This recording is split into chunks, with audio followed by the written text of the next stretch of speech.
आजमगढ़ को मिला जीवन रक्षक तोहफा। रमा स्पेशलिटी हॉस्पिटल में हृदय रोग विभाग की हुई शुरुआत। आजमगढ़ शहर के हरबंशपुर में स्थित रमा मल्टी स्पेशलिटी हॉस्पिटल और ट्रामा सेंटर ने एक और महत्वपूर्ण उपलब्धि हासिल करते हुए मरीजों की सेवा में नया अध्याय जोड़ा है। अस्पताल ने हृदय रोगियों के लिए एक अत्याधुनिक आकस्मिक हृदय रोग विभाग या इमरजेंसी कार्डियक यूनिट की शुरुआत की है, जो आने वाले समय में जनपद ही नहीं पूर्वांचल के हृदय रोगियों के लिए जीवन रक्षक साबित होगा। इस विभाग का शुभारंभ सदर के सांसद धर्मेंद्र यादव के करकमलों द्वारा किया गया। लोकार्पण कार्यक्रम में विधायक दुर्गा प्रसाद यादव, विधायक नफीस अहमद समेत जनपद के तमाम बुद्धिजीवियों, चिकित्सकों, अधिवक्ताओं और समाज सेवियों की उपस्थिति रही। सभी ने इस पहल को आजमगढ़ के लिए एक मील का पत्थर बताया। सांसद धर्मेंद्र यादव ने कहा कि आज के समय में हृदय रोग तेजी से बढ़ रहा है। ऐसे में रमा हॉस्पिटल में बाईपास सर्जरी जैसी जटिल और अत्यावश्यक सुविधा का होना बेहद जरूरी था। डॉक्टर अमित सिंह और उनकी टीम ने यह सपना साकार कर दिखाया है। अब मरीजों को महानगर की ओर नहीं भागना पड़ेगा। उन्होंने इस कार्य को इबादत के बराबर बताया। विधायक दुर्गा प्रसाद यादव ने कहा कि डॉक्टर अमित सिंह और उनका परिवार वर्षों से समाज सेवा में सक्रिय है। हृदय रोग विभाग की स्थापना से आम जन को सस्ता और श्रेष्ठ इलाज मिलेगा। यह कार्य समाज के प्रति उनकी गहरी प्रतिबद्धता को दर्शाता है। गोपालपुर के विधायक नफीस अहमद ने भी डॉक्टर अमित सिंह की सराहना करते हुए कहा कि वे निस्वार्थ भाव से कार्य करते हैं और इस पहल से वे हजारों हृदय रोगियों को नई जिंदगी देने वाले हैं। समारोह में doctor Rambachan Tripathi, doctor Manisha Tripathi, doctor Furqan Ahmad, doctor Tyagi समेत अन्य चिकित्सकों ने इस नवीन सेवा की प्रशंसा करते हुए इसे पूर्वांचल के लिए वरदान बताया। रमा हॉस्पिटल के निदेशक डॉक्टर अमित सिंह ने सभी अतिथियों और सहयोगियों का आभार व्यक्त करते हुए कहा कि हृदय संबंधी समस्याएं अचानक आती हैं और तत्काल उपचार की आवश्यकता होती है। इसी आवश्यकता को ध्यान में रखते हुए यह विभाग प्रारंभ किया गया है ताकि हर मरीज को समय पर जीवन रक्षक उपचार मिल सके।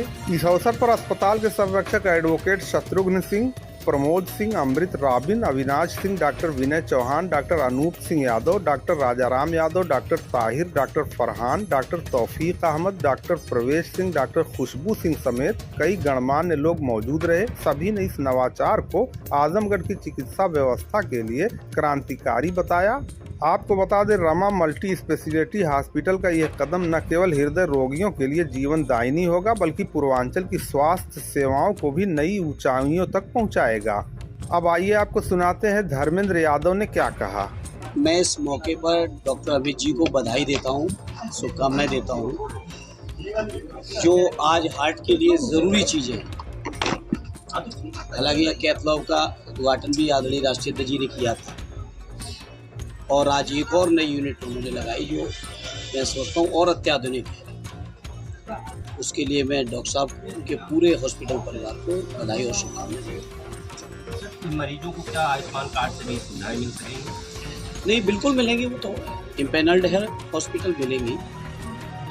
तो ऐसे में ये चीज़ें देखते हैं प्राइवेट हॉस्पिटलों में आयुष्मान की सारी व्यवस्थाएं होती हैं मगर मिल नहीं पाती हैं, मरीजों को समस्याओं का सामना करना। आयुष्मान कार्ड में क्या कमी? देखिए, इस बात को लेकर सदन में भी यह चर्चा हुई थी और इस मुद्दे को उठाया था और मैंने उस समय भी कहा था कि स्कीम ठीक है, लेकिन स्कीम को इम्प्लीमेंट करने की जो जगह है वो खुद में बीमार है। और मैंने आजमगढ़ के मेडिकल कॉलेज का भी जिक्र किया था। जो तमाम एम्प्लॉयज़ हैं, उन एम्प्लॉयज़ के सामने जो चुनौतियाँ, परेशानियाँ हैं, उसकी भी चर्चा की थी। तो हम समाजवादी लोग जहाँ भी जैसे भी संभव हो सकता है जनता के हितों में अपनी आवाज़ को उठाते हैं और उठा रहे हैं और उठाएंगे। 15 दिन पहले और 15 दिन बाद की आयुष्मान में बात की जाती है सर, मगर किसी भी हॉस्पिटल में आजमगढ़ में ये सुविधाएं नहीं मिल पाती है। निश्चित तौर पे ये स्कीम के क्रियान्वयन की खामी है और इसको पिछले सत्र में भी उठाया था और आने वाले समय में भी फिर से मैं इस मामले को सदन में उठाऊंगा। सर, प्राइवेट स्कूलों में जिस तरीके से बढ़ रहा है, मतलब बुक्स को लेकर काफी कक्षा 2 के बच्चों को 5,000 की बुक है सर, इस पे सर कोई ये सरकार को पॉलिसी लानी चाहिए और ये मामला सदन में भी उठा है। देखिए, गवर्नमेंट की लगातार विद्यालयों को कमज़ोर करती जा रही है सरकार, और सरकार नहीं चाहती है कि गरीब परिवारों के बच्चे पढ़ें, वो जागरूक हों, वो अपने पैरों पर खड़े हों। सरकार की लगातार मंशा रही है सरकारी मेडिकल कॉलेज हों, सरकारी यूनिवर्सिटीज़ हों, सरकारी स्कूल हों, कॉलेज हों, उनको कमज़ोर करती रही। मामूली बात नहीं, उत्तर प्रदेश में लाखों शिक्षकों के पद आज भी खाली हैं। कहीं ना कहीं सरकार की मंशा ये लगती है कि वो नहीं चाहते सरकारी नौकरी, सरकारी पढ़ाई कर पाएँ बच्चे, और जिसकी वजह से लोग मजबूर होकर प्राइवेट में जा रहे हैं। और प्राइवेट में जब जा रहे हैं तो उनसे मुंह मांगी फीस से लेके तमाम तरीके का जो शोषण हो सकता है वो हो रहा है। हैवी अमाउंट लिया जाता है प्राइवेट कॉन्वेंट स्कूलों में। बिल्कुल, क्या कर सकते हो, सरकार की मंशा ऐसी बनी हुई है। सर, लैंड जिहाद, फिर वोट जिहाद और फिर लव जिहाद के बाद में आया है शपथ जिहाद। बाबा रामदेव ने कहा है कि ये शपथ जिहाद जो है इसको अलग करना होगा हिंदुओं से, क्या कहना चाहिए? देखिए, मैं ये जानता हूँ कोई भी कुछ भी कहे, ये देश संविधान से चलेगा और संविधान में बाबा साहब से लेके हमारे सभी संविधान सभा के उस समय के लोगों ने इस देश को धर्मनिरपेक्ष देश बनाया है। कुछ लोगों को फैशन बन गई है कि देश में कैसे नफरत फैलाई जाए, अलग अलग तरीके की बातें कर रहे हैं, कोई हिंदू गांव बनाने की बात कर रहे हैं, कोई कुछ कर रहे हैं। इन बातों के लिए समाजवादी लोग लगातार इनके खिलाफ लड़ रहे हैं, लड़ेंगे, और जो बाबा साहब के सपनों का देश उसको बनाने के लिए हम लोग हर संभव संघर्ष भी करेंगे और बड़ी से बड़ी कुर्बानी देंगे। सर, आजमगढ़ के आप सांसद हैं सर। लगातार सर अखिलेश यादव जी का तस्वीर और जो आगरा के आपके राज्यसभा सांसद हैं उनकी तस्वीर के अपने पैरों के नीचे कुचल करके 12 तारीख को एक सम्मेलन करने जा रहे हैं और एक डंडा लेकर आने का आह्वान कर रहे हैं, क्या कहना चाहते हैं? ये सरकार द्वारा प्रायोजित है और ये जो करने वाले लोग हैं मुट्ठी भर, अगर इनको इस बात की गलत फहमी है कि इस तरह से आदरणीय अखिलेश यादव जी का अपमान करके वो सोच रहे हैं कि कोई बड़ी सफलता पा रहे हैं, तो उनको इस बात का एहसास होना चाहिए ये अपमान केवल माननीय अखिलेश यादव जी का नहीं है, या ये अपमान केवल रामजीलाल सुमन जी का नहीं है, ये अपमान पूरे पीडीए परिवार का कर रहे हैं। पीडीए परिवार के लोगों को लगातार जलील करने का प्रयास कर रहे हैं और कहीं ना कहीं पीडीए परिवार के लोग लोकतांत्रिक तरीके से, जो हमारे लोकतंत्र में मान्यताएं, उन तरीके से, उस रास्ते से चलकर इन चीज़ों का हम लोग जवाब देंगे। तरवा में सर गए थे आप, क्या आज वहाँ का क्या अपडेट? जी, तरवा में गया था मैं, उस चूँकि जब समय घटना के बाद लगातार सत्र था, आज मैं उस परिवार से, सनी के परिवार से जाके मिला, उनके पिता से मिला। उस समय जब मैं मिला था, मैं गया था मोर्चरी में, तो पिताजी उस समय मुंबई थे और उनकी साफ मान्यता ये है कि ये सुनियोजित हत्या है, ये सुसाइड नहीं हो सकती है। और जिस तरीके के सर्कमटेंसेस थे, तरवा थाने से मात्र 500 मीटर दूर पर तरवा हॉस्पिटल है, सामुदायिक स्वास्थ्य केंद्र, उसमें नहीं ले गए।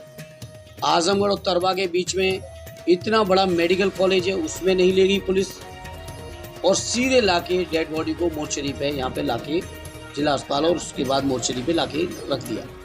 उनके परिवार का साफ मानना है कि सनी की हत्या की गई है, पुलिस द्वारा सुनियोजित हत्या है, और आदरणीय राष्ट्रीय अध्यक्ष जी द्वारा सनी के पिता को हम समाजवादी पार्टी की ओर से माननीय राष्ट्रीय अध्यक्ष जी द्वारा भेजे हुए एक चेक जो 1 लाख रुपए का, उनको पार्टी की तरफ से आर्थिक सहयोग भी कर सरकार से क्या मांग मैंने मोर्चरी में जब प्रेस की थी, अगले दिन हमारे सभी माननीय विधायकगण उनके गांव में गए थे, माननीय राष्ट्रीय अध्यक्ष जी से भी बात हुई थी, और उसके बाद संसद में भी इस बात को हमने उठाया था कि उस सनी के परिवार को कम से कम 1 करोड़ रुपए का मुआवजा, और उनके परिवार को एक व्यक्ति को सरकारी नौकरी मिलनी चाहिए। एक बहन है, वो विकलांग है, एक बहन है, पिता कह रहे थे अब मेरी उम्र ऐसी हो रही कि हम कुछ करने की, मेहनत करने की, शारीरिक मेहनत के लायक नहीं रहे। अब सोचो उस परिवार की हालत क्या है। अच्छा सर, पुलिस वाले के ऊपर FIR तो दर्ज हुआ, लेकिन पुलिस वाले अभी जेल में नहीं गए, इसको लेके आप किस तरह से? ये केवल एक दिखावटी FIR है। उस समय जो लोगों के दिलों में आक्रोश था, उसको शांत करने के लिए दिखावटी FIR की गई है, अन्यथा ऐसा संभव था कि पुलिस गिरफ्तार नहीं कर सकती। सर, उप मुख्यमंत्री केशव प्रसाद मौर्य एक मामले में आए थे, पीड़ित परिवार को 25 लाख देने का बात है, परिवार को न्याय भी नहीं मिला, ना कि 25 लाख रुपए। ऐसे में अनुसूचित जाति के राष्ट्रीय अध्यक्ष आए यहाँ पे और उस परिवार से मिले, क्या लगता है उस परिवार को न्याय सरकार दे पाएगी? आप लोग कहाँ तक उस परिवार के साथ? सरकार की नीयत न्याय देने की नहीं है। अगर न्याय देने की होती तो अन्याय ही ना होता, तो सनी की जान नहीं जाती। 15 तारीख को राष्ट्रीय अध्यक्ष अखिलेश यादव आ रहे हैं, क्या कार्यक्रम है और कितने घंटे तक जिले में रहेंगे? राष्ट्रीय अध्यक्ष जी मगरामा में पहुंच रहे हैं सबसे पहले, और मैं समझता हूं लगभग 5 से 6 घंटे वो आजमगढ़ में रहेंगे मौजूद। क्या सनी के परिवार से लेके लेंगे? बिल्कुल, सनी के परिवार से तो लगातार संपर्क में हैं ही हम लोग। वो तो एक अलग बात है, राष्ट्रीय अध्यक्ष जी आ रहे हैं और मैं समझता हूँ और भी कई कार्यक्रम बनेंगे। आज ही कार्यक्रम उनका आया सांसद जी, है, आप अभी रूपरेखा बनाएंगे उसको। सांसद जी आप आदिम के सांसद हैं और यहाँ की पब्लिक अगर आपसे मिलना चाहती है तो मिल नहीं पाती सर। हम लोग का ये है कि एक कार्यालय पब्लिक का आपका कहना है हो। कि बहुत जल्दी सर जैसे जब आते हैं सर 2 दिन सर जन सुनवाई जरूर किया करिए सर। बहुत जल्दी सर यहाँ पे आपको स्थायी कार्यालय भी मिलेगा। आपने नवरात्र में कहा था लेकिन अभी तक नहीं हो पाया उद्घाटन। नहीं, लगातार हम लोग सर फंसे रहे कार्यालय सत्र नहीं वगैरह भी में। रहे सर, आने से आने 2 से दिन आपका पहले 2 सर दिन पहले मैसेज हो लोगों को जाए। चाहिए बोलिए, जनता मिल सके। बिल्कुल, बिल्कुल। जनता दरबार का इस बार लगातार 7 दिन हुए। सर जनता दरबार नहीं मिल पाता। हाँ। अरे दरबार तो अलग कहने वाली सर, बात होती सर, है, एक सवाल- दिन भर लोग मिलते हैं। सर वेदांता जन हॉस्पिटल में सर एक्सीडेंट होने से एक बच्चे का मतलब मौत हो गया सर, नॉर्मल एक्सीडेंट होने से। प्राइवेट अस्पतालों में इस तरीके का सर बहुत लूट मची हुई है अब सर। मैं उस घटना के बारे में जानकारी नहीं, इसलिए मैं कुछ नहीं कहूँगा। संदीप यादव नाम का लड़का। लेकिन इतना ज़रूर है कि सरकार के, मैंने सदन में कहा, आप चेक करिएगा गूगल पे, मैंने सदन में कहा कि जो सरकारी जो इलाज करने की स्थान है वो खुद में बीमार है। संसद की स्वास्थ्य मंत्रालय की स्थायी समिति ने कहा एम्स में डॉक्टरों की कमी है, आजमगढ़ में कमी है, लखनऊ से लेके सैफई से लेके जितने मेडिकल कॉलेज कहीं चले जाइए हर जगह स्टाफ की कमी है, डॉक्टर्स की कमी है, सुविधाओं की कमी है। और जितना ये संविदा कर्मचारी हैं इनको तो तनख्वाहें भी नहीं मिल पा रही हैं। तो व्यवस्था बहुत ख़राब है। इसलिए आपके माध्यम से प्रदेश के जनमानस से कहूँगा इस सरकार को बदलिए, सारी व्यवस्थाएं ठीक होंगी। आयुष्मान कार्ड में सर कितने अंक देंगे आप अगर सरकार की बात? जब वो सुचारू चल ही नहीं पा रहा तो काहे के हम। भाजपा भी 13 अप्रैल से लेकर 25 अप्रैल तक जो है अम्बेडकर जयंती का प्लान रखी हुई है, इस पे क्या कहना चाहिए? देखिए, ये दिखावटी इवेंट बहुत करते हैं भाजपा के। काम इवेंटों से नहीं चलेगा, काम सच्चाई से चलेगा। जनता सच्चाई समझ चुकी है, ईमानदारी समझ चुकी है। भाजपा के लोगों ने 14, 17, 19, 22, 24 इन 5 चुनावों के उनके मैनिफेस्टो या संकल्प पत्र पढ़ लीजिए। उसके बाद जो किया है उसका आकलन कर लीजिए। उसके बाद भाजपा की किसी कही हुई बात का भरोसा करिए, इससे पहले नहीं। वक्फ बोर्ड की जमीन जो 9000 एकड़ भूमि आ रही है, सॉरी क्या बोले?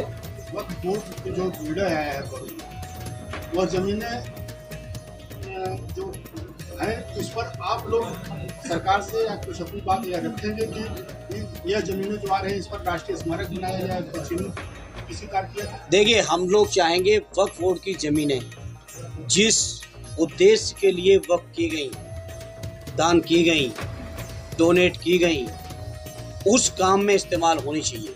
सरकार को इस दखलंदाजी नहीं करनी चाहिए थी। और इस बात को हम लोगों ने सड़क पर भी जम के कहा, संसद में भी बिल के इंट्रोडक्शन से लेके जेपीसी के बाद जब दोबारा पास होने आया उस समय तक लगातार हम लोगों ने, समाजवादियों ने अपनी बात को रखा।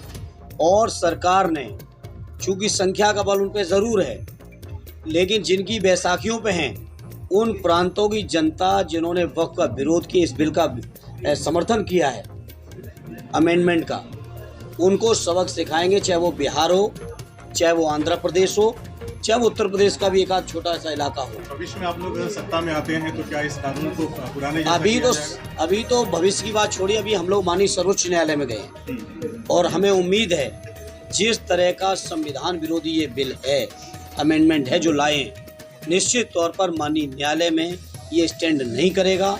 न्यायालय निश्चित तौर पर खारिज करेगा इस बिल को, ये उम्मीद है समाजवादियों को। गृहमंत्री साहब ने कहा था कि इस बोर्ड में कोई भी गैर मुस्लिम सदस्य नहीं होगा, जबकि बिल में साफ तौर पे लिखा है कि दो सदस्य इसमें शामिल। अब इसका जवाब गृह मंत्री से पूछिए। जो बिल में कहा,